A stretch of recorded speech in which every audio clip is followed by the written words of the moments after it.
Em xin chào tất cả các bậc phụ huynh. Vừa rồi em cũng đã chia sẻ ở đường link về cái bài phát biểu trong hội nghị tập huấn hướng dẫn xử trí, chăm sóc và điều trị trẻ mắc Covid. Thì ở trong cái hội nghị đó thì Thứ trưởng Bộ Y tế ông Nguyễn Trường Sơn cũng đã phát biểu với ba cái nội dung. Nội dung thứ nhất là hướng dẫn xử trí phát hiện F0 tại trường. Nội dung thứ hai là hướng dẫn xử trí trẻ bị F0 tại nhà. Nội dung thứ ba là hướng dẫn xử trí trẻ F0 ở tại bệnh viện. Thì trong ba nội dung này là cuộc hội nghị đã diễn ra vào hơn 3 tiếng rưỡi. Thì để các bậc phụ huynh nắm được các cái nội dung này thì em đã quay video và tổng hợp kiến thức vào nội dung thứ hai, đó là hướng dẫn chăm sóc trẻ nhiễm SARS-CoV-2 ở tại nhà. Trước tiên để hiểu về cái bệnh Covid này thì như các bậc phụ huynh đã thấy là Covid-19 đã hiện hữu cùng với y tế cũng như xã hội trong hơn 2 năm, và tỷ lệ trẻ em mắc Covid-19 thì ngày càng gia tăng. Bệnh cảnh nhìn chung thì nhẹ hơn người lớn, nhưng để thích ứng an toàn tiến tới đưa Covid biến thành là bệnh đặc hữu thì cái vấn đề điều trị trẻ bị mắc ở mức độ nhẹ chính là ở tại nhà đấy, chính là chìa khóa để mình để giảm thiểu một số cái vấn đề ở trong bệnh viện. Về mục tiêu điều trị tại nhà thì thứ nhất là phải phát hiện kịp thời các cái triệu chứng nặng. Người nhà chăm sóc các em mà bị Covid-19 thì phải để ý đến các cái triệu chứng của con em. Thứ hai là điều trị các cái triệu chứng thông thường, và thứ ba là phải tránh lây nhiễm chéo ở trong gia đình. Triệu chứng bất thường cần phải báo cho nhân viên y tế, ví dụ như sốt cao trên 38 độ, có thể là 39 hoặc 40 độ, đau rát họng hay ho, có tiêu chảy, mệt mỏi, không chịu chơi. Thứ hai là bị đau ngực, khó thở. Lượng SPO2 nhỏ hơn 96%, và với trẻ mà vẫn còn trẻ ăn hoặc là bú kém ấy, thì cần phải báo cho nhân viên y tế để nhân viên y tế tư vấn. Cũng không nhất thiết là phải cho trẻ đến các cái trạm xá để test Covid ngay, vì nên báo cho nhân viên y tế để nhân viên y tế tư vấn xem cần phải test Covid hay không. Vì bây giờ mình test Covid mà đưa ra trạm y tế thì cũng rất nhiều các cái đối tượng là F0 ở đó, nên cái nguy cơ mà mắc bệnh lây từ cái xã, ở địa phận xã, ở trạm y tế là cũng rất là cao. Nếu như dấu hiệu của bệnh mà chuyển nặng, ví dụ như là thở nhanh này, khó thở, cánh mũi phập phồng, rút nõm lồng ngực, ly bì, lơ đờ, lờ đờ, bỏ bú, hoặc là tím môi, đầu chân, ngón chân, ngón tay bị tím, chi lạnh, tái, nổi vân tím thì cần phải đưa đến các cái đưa đến trạm y tế hoặc là đưa đến cơ sở y tế gần nhất để khám và điều trị. Thế vậy thì khi điều trị cho trẻ bị mắc Covid tại nhà thì cần chuẩn bị những gì? Thì thứ nhất là phải chuẩn bị khẩu trang. Khẩu trang thì phụ huynh chú ý là mua những khẩu trang y tế dùng một lần, và mua loại đảm bảo chất lượng y tế, và tránh khi mà trong nhà đã có người bị F0 rồi thì cũng không nên sử dụng khẩu trang vải nữa, nên sử dụng khẩu trang y tế dùng một lần rồi bỏ đi. Thứ hai là sử dụng nước sát khuẩn. Nước sát khuẩn thì theo đúng như nước sát khuẩn của Bộ Y tế, và sử dụng thường xuyên, xịt vào tay, vào đồ vật cũng như là không gian sống của gia đình. Thứ ba là nhiệt độ, cặp nhiệt độ hay còn gọi là nhiệt kế, thì nên sử dụng để đo nếu như mà người có hiện tượng sốt là phải kiểm tra nhiệt độ thường xuyên. Thứ tư là sử dụng nước muối sinh lý để xúc họng. Đấy. Thứ năm là thuốc hạ sốt hoặc là thuốc đặt hậu môn đối với những trẻ nhỏ mà không uống được ấy, thì nên sử dụng thuốc đặt hậu môn. Hoặc là khi trẻ sốt cao, sốt rất cao thì nên sử dụng thuốc đặt hậu môn. Hậu môn thì tác dụng sẽ nhanh hơn là mình sử dụng đường uống.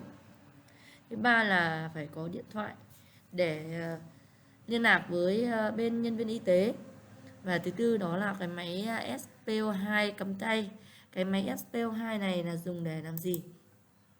Dùng để đo cái nồng độ oxy ở trong máu. Nếu như mà đối với trẻ sơ sinh và trẻ nhỏ thì nó có cái máy chuyên sử dụng để đo cho trẻ sơ sinh và trẻ nhỏ đấy. Còn nếu không mà mình sử dụng cái loại máy mà dùng cho người lớn này, kẹp tay, thì phụ huynh lưu ý là mình đặt úp cái đầu ngón tay, đặt úp mà bàn tay xuống và ngửa cái phần thông số lên trên, tránh cái trường hợp là mình cặp ngược là cái đầu thông số lại quay xuống dưới, hoặc là ngửa lòng bàn tay đấy, thì thông số nó sẽ không chính xác. Thứ hai là nếu mà trẻ mà đo bằng máy của người lớn thì cũng được, thì mình có thể cặp cho 2 ngón tay. Đấy, cho 2 ngón tay của trẻ vào. Tuy nhiên thì cái thông số này thì một lần thì cũng chưa thể kết luận được. Phụ huynh nên là đo đi đo lại vài lần và dựa theo cái tình hình sức khỏe của con để mình xem các cái thông số nó, báo cho nhân viên y tế xem có vấn đề gì không. Thế còn đối với những người chăm sóc trẻ thì cần phải đeo khẩu trang, tấm chắn, tấm che giọt bắn khi chăm sóc trẻ, vệ sinh tay thường xuyên, mở cửa sổ thông thoáng nơi ở, thường xuyên vệ sinh các bề mặt đồ vật. Hai là xử trí chất thải của trẻ nhiễm bệnh theo hướng dẫn. Thùng rác thì cần phải có nắp đậy và phải ổn định tâm lý cho trẻ, nhận biết các cái dấu hiệu nặng. Cái vấn đề này rất là quan trọng khi mà trẻ có những cái biểu hiện khác thì người chăm sóc trẻ cần phải quan sát thật kỹ và thường xuyên. Nếu như trẻ lớn mà nói mà biết các cái dấu hiệu đấy thì mình hỏi trẻ để xem là các cái dấu hiệu của con như thế nào. Còn đối với trẻ bé thì mình phải theo dõi qua các cái hoạt động. Còn đối với trẻ thì cần phải đeo khẩu trang đối với trẻ trên 2 tuổi. Tuy nhiên thì khi mà trẻ đã bị F0 rồi thì cũng không nhất thiết phải đeo khẩu trang 24/24. Đó. Vì buổi tối mà trẻ đeo khẩu trang đi ngủ thì cũng rất là nguy hiểm, nó có thể gây ra thiếu oxy cho trẻ. Thứ hai là phải vệ sinh tay thường xuyên, và là dùng khăn giấy che khi ho, hắt hơi, sau đó thì bỏ khăn giấy vào thùng rác có nắp đậy. Và thứ tư là tập thể dục nhẹ nhàng đối với trẻ lớn. Và chính cái hoạt động vui chơi của trẻ thì cũng một phần nào đánh giá được cái sức khỏe của trẻ. Nếu trẻ mệt mỏi không muốn chơi thì người chăm sóc cần phải quan sát kỹ và tránh cho trẻ chơi các cái hoạt động mạnh gây mất nhiều mồ hôi hay là ảnh hưởng đến sức khỏe. Tiếp theo là phải đo SpO2 nhiệt độ ngày 2 lần và tự đo, hoặc là có thể hoặc là người chăm sóc trẻ sẽ đo giúp. Nếu trẻ lớn thì trẻ có thể tự đo nhiệt độ, tự cặp nhiệt độ. Đấy. Phụ huynh có thể hướng dẫn trẻ cách xem cũng như là cách cặp nhiệt độ để tự đo cho mình. Còn SpO2 thì phụ huynh có thể đo giúp con hoặc là nhờ nhân viên y tế đo nếu như các con mà có biểu hiện nặng. Tiếp theo là đối với đối tượng chăm sóc tại nhà thì thông thường thì các cái trẻ mà đã điều trị tại các cơ sở y tế và được ra viện theo dõi thì sẽ tiếp tục chăm sóc tại nhà. Thứ hai là với trẻ mới mắc bệnh thì có cái mức độ đó là mức độ nhẹ thì sẽ chăm sóc ở nhà. Còn nếu không có các yếu tố nguy cơ diễn biến nặng thì sẽ chăm sóc ở nhà. Người chăm sóc theo dõi phải khỏe mạnh, phải có sự hiểu biết về bệnh COVID, tránh trường hợp là người chăm sóc cũng đang bị mắc Covid. Những người mà đang bị mắc Covid thì sẽ không chăm sóc cho trẻ nữa. Và có thể nhờ người khác hoặc là phải có một cái biện pháp nào đó. Chứ người đang bị mắc Covid, ví dụ như bố hoặc là bố mẹ mà đang bị nhiễm mắc Covid rồi thì không nên chăm sóc cho con nữa. Đấy, vì với những người mà bị mắc Covid thì cơ thể sẽ rất là mệt mỏi, mà lại chăm sóc thêm một bạn nhỏ nữa thì sẽ ảnh hưởng đến sức khỏe, cũng như là cái bệnh có thể diễn biến nặng hơn. Và tiếp theo là phải có sự hiểu biết về bệnh Covid, tránh gây hoang mang lo sợ mà dẫn đến là chăm sóc không được tốt. Khi trẻ mà bị sốt thì mình cần xử trí như thế nào? Trước tiên là mình chườm hạ sốt, lấy nước ấm lau nhẹ ở vùng nách, bẹn, lòng bàn tay, chân cho trẻ, chườm khoảng 15 đến 20 phút thì kẹp là nhiệt độ và dừng chườm khi nhiệt độ ở dưới 37,5 độ C, và uống thuốc hạ sốt trên 38 độ. Trên 38,5 độ C thì mình sử dụng thuốc hạ sốt theo đúng với chỉ định của bác sĩ, và phụ huynh mua cái loại thuốc hạ sốt phải theo đúng theo đúng cân nặng, không thể sử dụng thuốc của người lớn cho trẻ nhỏ, và lưu ý là cho trẻ uống nhiều nước, vì khi sốt thì trẻ sẽ bị mất nước. Chính vì vậy là uống nhiều nước bù các chất ion ở trong người. Tiếp theo là nếu như trẻ bị tiêu chảy thì định nghĩa của bệnh tiêu chảy là nếu như đi ngoài 3 lần trên ngày hoặc là phân lỏng ra nước ấy, và trẻ đi ngoài thì sẽ rất là mất nước, nên là khát nhiều, da khô, mắt trũng, tốc độ đi ngoài cũng nhiều, và phụ huynh cần phải cho trẻ uống thêm Orezon hoặc là báo cho nhân viên y tế để được tư vấn. Và đối với trẻ bú mẹ thì tích cực cho bú mẹ nhiều hơn, kể cả khi mẹ mà bị F0 thì vẫn phải cho con bú, không không được được tách đối với những trẻ mà đang thức ăn chính là sữa mẹ. Và Orezon thì phụ huynh có thể mua ở dạng pha sẵn. Đó, dạng pha sẵn là dạng đóng chai, đóng hộp ấy. Bây giờ có rất nhiều loại ở trên thị trường, thì mình ra hiệu thuốc mình mua những cái chai Orezon bù nước, bù ion cho cơ thể. Và nếu mà như mua ở dạng pha gói thì cần phải pha đúng tỷ lệ, đúng liều lượng với lượng nước cũng như là lượng gói. Phải đọc kỹ hướng dẫn sử dụng trước khi dùng, tránh là pha đặc quá cũng như là pha loãng quá, nó không đảm bảo chất lượng. Thế còn bây giờ ở ngoài thị trường có những cái chai pha sẵn, uống rất là dễ uống. Đấy, tích cực cho trẻ uống và uống thay nước cũng được. Về dinh dưỡng thì phải đảm bảo đầy đủ dinh dưỡng cho trẻ, đa dạng thức ăn cũng như chế biến thức ăn cho dễ, làm sao cho dễ ăn.